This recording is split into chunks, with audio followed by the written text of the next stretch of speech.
www.tonsound.com.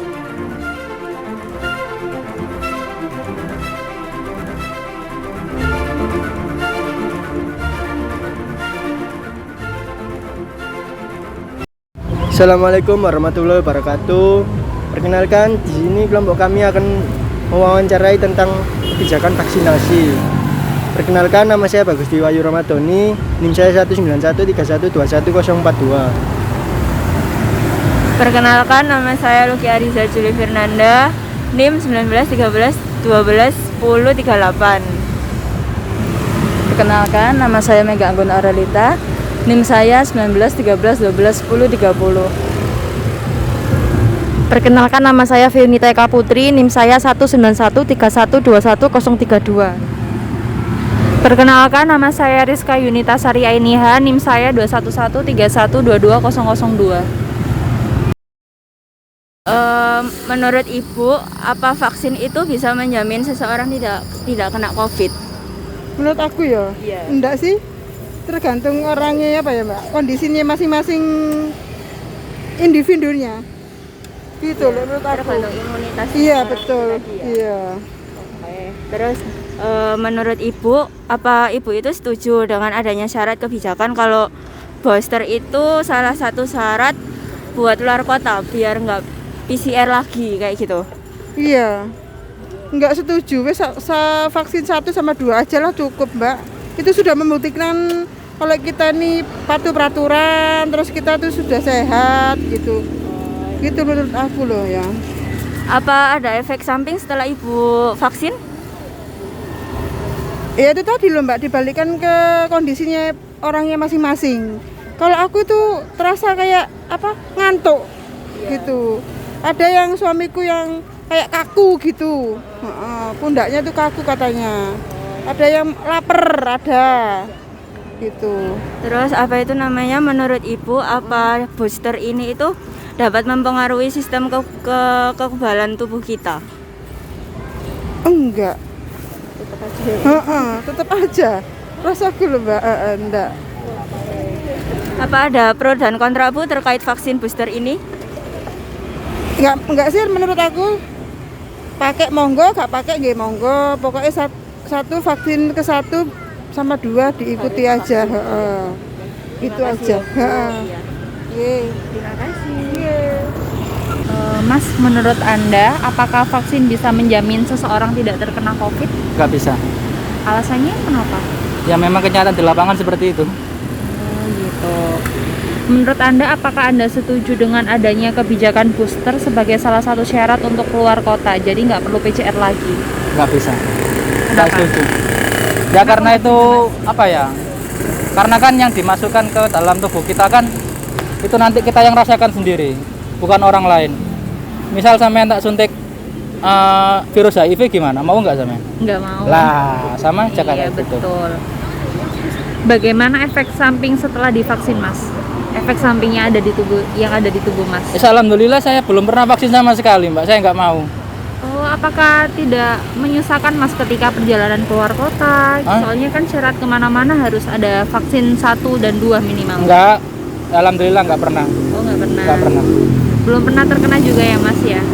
Kalau COVID sih dulu pas awal-awal itu reaktif ya, cuma terus karantina, pas di swab kok ternyata negatif. Itu nggak sampai 1 bulan kok Mbak. Itu berarti kan orang yang apa namanya ya, kayak terkena flu terus kita rapid test kan di ujung jari, kan reaktif belum itu kan COVID kan. Iya betul. Kan seperti itu. Menurut Anda, apakah booster ini dapat mempengaruhi sistem kekebalan tubuh? Saya belum pernah booster soalnya Mbak, saya belum bisa jawab. Oh Iya. iya, apa-apa. Menurut Masnya nih, pro atau kontra terkait vaksinasi booster ini?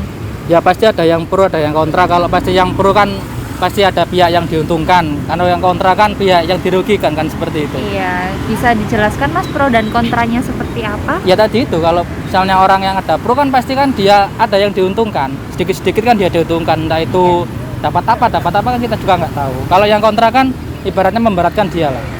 Kan seperti itu. Baik, terima kasih ya Mas. Ya, sama-sama. Selamat pagi. Ini sih ya Mbak, mau minta waktunya sebentar Iya, dengan Mbak boleh. siapa? Mbak Ina. Mbak mau tanya sebentar ya. Ini untuk vaksin, menurut Anda apa bisa sih menjamin kita untuk tidak terkena COVID? Mungkin vaksin aja nggak cukup, soalnya kan virus dan bakteri itu bisa bermutasi seiring bertambahnya waktu. Jadi kalau vaksin aja menurut saya kurang efektif untuk menanggulangi COVID-19 ini. Selanjutnya untuk menurut Anda ya, apakah Anda setuju dengan adanya kebijakan booster sebagai salah satu syarat untuk keluar kota, jadi tidak perlu PCR lagi?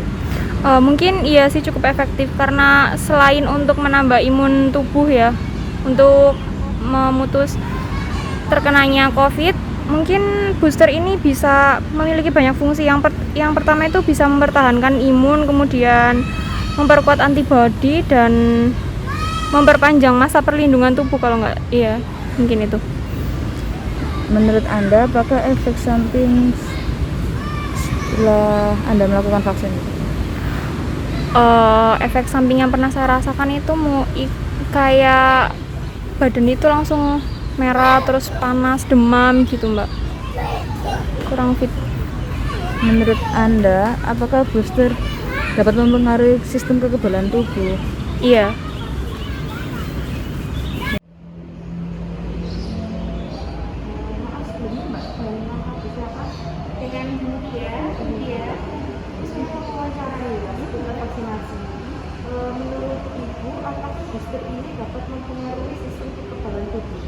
Menurut saya sih itu memang akan mempengaruhi sistem kekebalan tubuh, karena apa yang informasi oleh pemerintah kan seperti itu ya.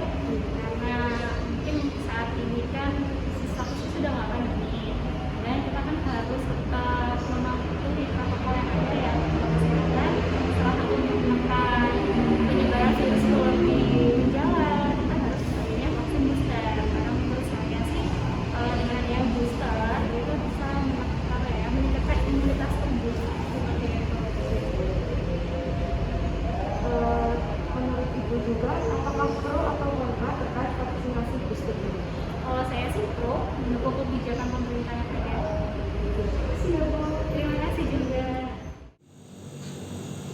Saya mau mewawancarai tentang vaksinasi COVID-19. Menurut Bapak, apakah vaksin bisa menjamin seseorang tidak terkena COVID-19? Vaksin yang mana ini? Satu, dua, tiga, Booster, Pak. booster. Kalau yang booster saya yakin bisa bebas. Yang istilahnya udah netral lah.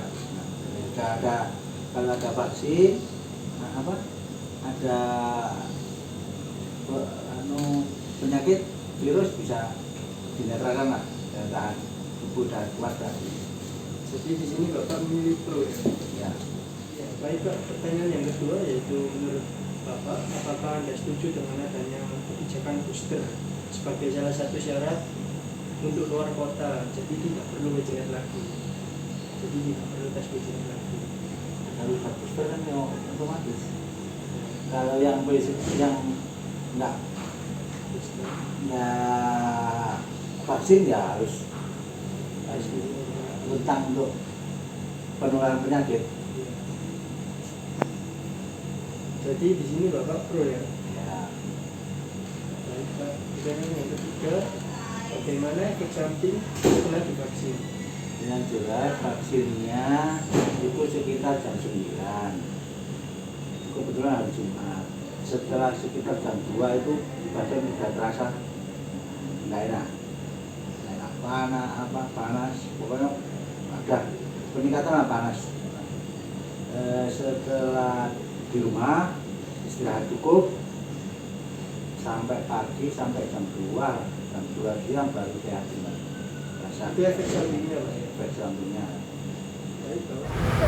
Sekian wawancara dari kelompok kami. Wassalamualaikum warahmatullahi wabarakatuh.